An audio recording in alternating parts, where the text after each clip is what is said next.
हम अपने सरों को झुकाएं और खुदावंद का शुक्र अदा करें आज की इस वक्त के लिए, इस घड़ी के लिए, क्योंकि घड़ियों का मालिक हमारा खुदावंद है, जिसने फिर हमें यह अपनी ज़िंदगी के मौका दिया कि हम उसके सलीबी सफ़र पर गौर करें और उन कलमात को अपनी ज़िंदगियों में बसाएं ताकि हम यीशु नाम में बरकत।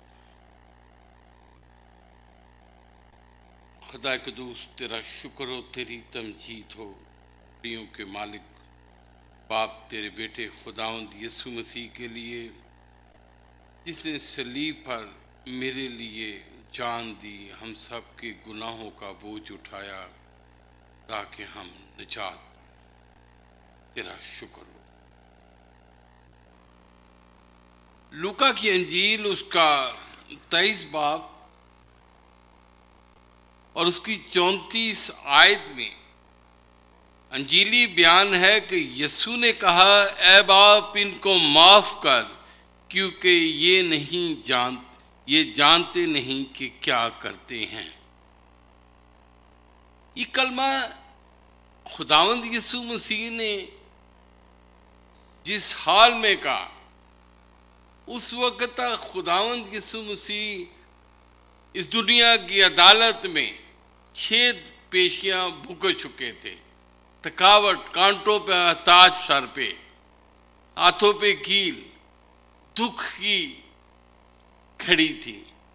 लेकिन खुदावंद कायनात की एक ऐसी हस्ती हैं जिन्होंने जो तालीम दी, पहले खुद उस पे अमल किया। ऐ बाप इनको माफ कर, दुआ की। ये दुआया कलमा है, रिकमेंडेशन है। रोमी नहीं जानते थे को किस बेगुनाह को खुदा के बेटे को सलीब दे रहे हैं। तारीकी का दौर था। मत्ती उसका 5 बाब उसकी पहली आयत से, जब खुदावंद यीशु मसीह पहाड़ पे तालीम देना शुरू करते हैं, तो मेरे और आपके निजात दहिंदे का सफ़र देखे पहाड़ी वाद से शुरू हुआ, मुबारकबादियों से शुरू हुआ और कलवरी के पहाड़ तक किस तरह तय हुआ। और उस दौरान माफ़ी, बरकतें, मौजज़े, जिंदगियां खुदावंद यीशु मसीह बांटते रहे। लूका की अंजील उसके 2 बाब में लिखा है कि तुम्हारे लिए एक मनंजी पैदा हुआ है, और फिर उस मनंजी ने सलीब पे जाके भी साबित किया कि वो मनंजी है। उसने मुआफ़ी का पैगाम दिया। यसाया उसका 5, यसाया 53 उसकी 12 आयत का दूसरा, अगर हम देखें दूसरा हिस्सा, अगर आपके पास बाइबल मुकद्दस है तो ज़रा निकालिए। यसाया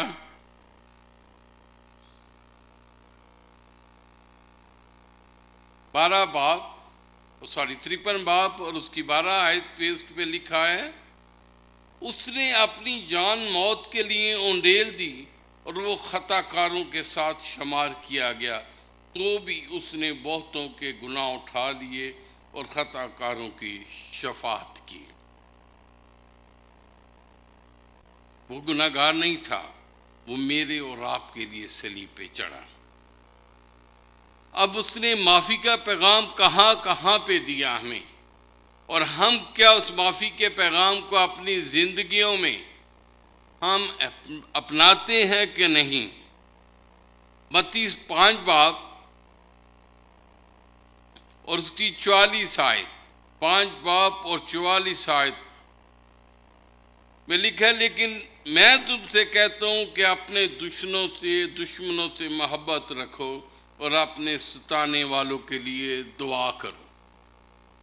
और वो उसने सलीब पे की, ऐ बाप इनको माफ़ कर, क्योंकि ये नहीं जानते।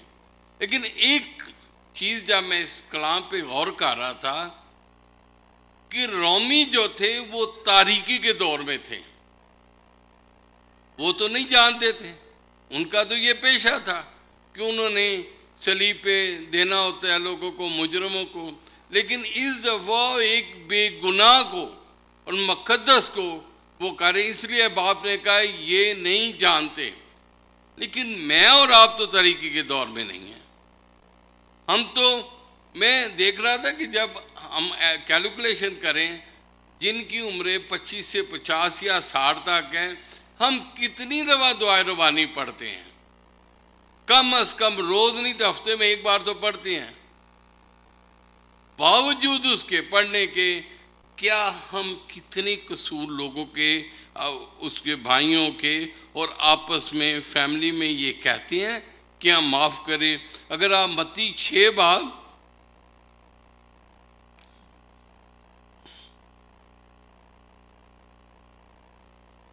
6 बाब और उसकी 13 और 14 आयत देखें।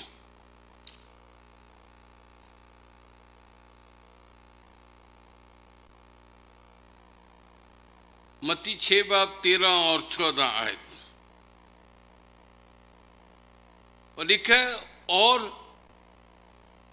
जिस तरह हमने अपने कर्जदारों को माफ़ किया है, तू भी हमारे कर्ज हमें मुआफ़ कर, और हमें आजमाइश में न डाल बल्कि बुराई से बचा, क्योंकि बादशाही और कुदरत व जलाल हमेशा तेरा है, आमीन।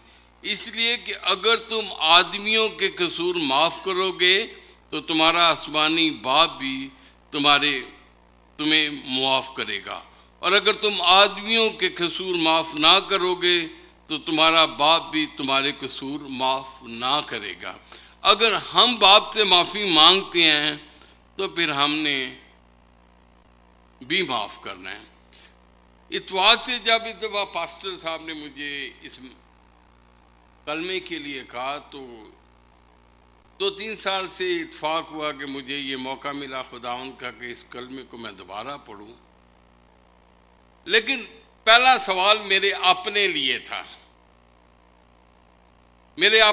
था, तो मैं आज कहूँगा कि ये सवाल आप अपने लिए भी रखे जाएं कि क्या हम मुआफ़ करते हैं, या सिर्फ क्योंकि मैंने बड़ा चैनल देखे, बड़ा कुछ देखा, लंबे लंबे भाषण हैं, लंबे लंबे माफ़ी के सरमन हैं, लेकिन हमारी ज़िंदगियों में तज़ाद है। हकीकत में हमारे अंदर तज़ाद पाया जाता है। हमारा कहना और उस पर अमल करना बिल्कुल मुख्तलिफ हो जाता है।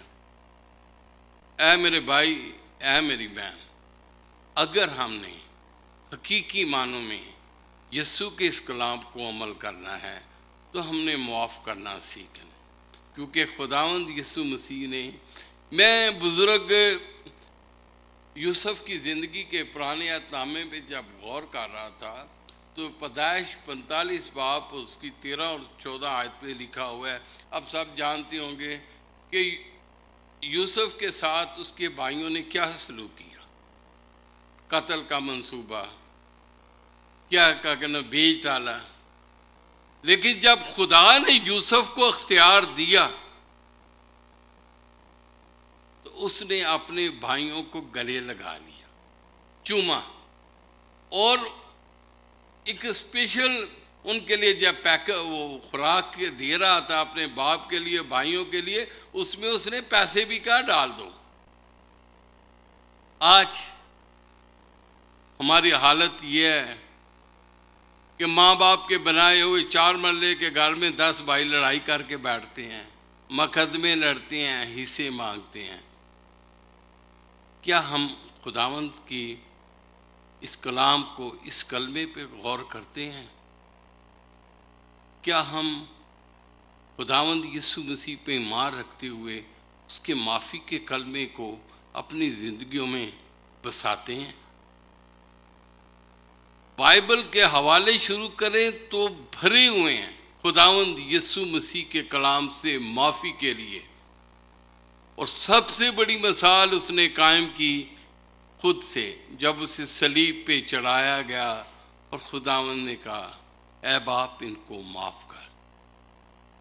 लूका की इंजील में मैं हवाला जा देख रहा था तो कम से कम 8 से 9 दफ़ा खुदावंद यीशु मसीह ने माफ़ी के पैगाम अपनी ज़मीनी खिदमत में का माफ़ करना सिखाया।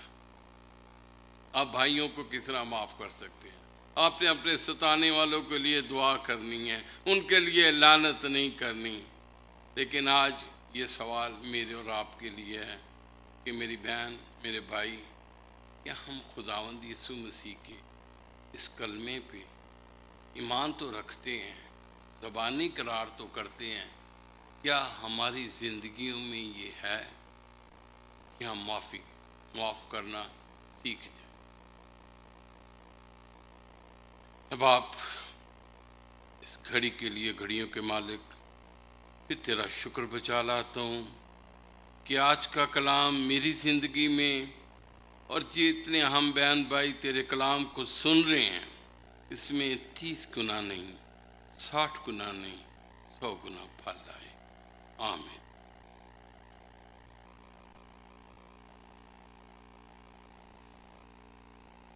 तेरा खून पे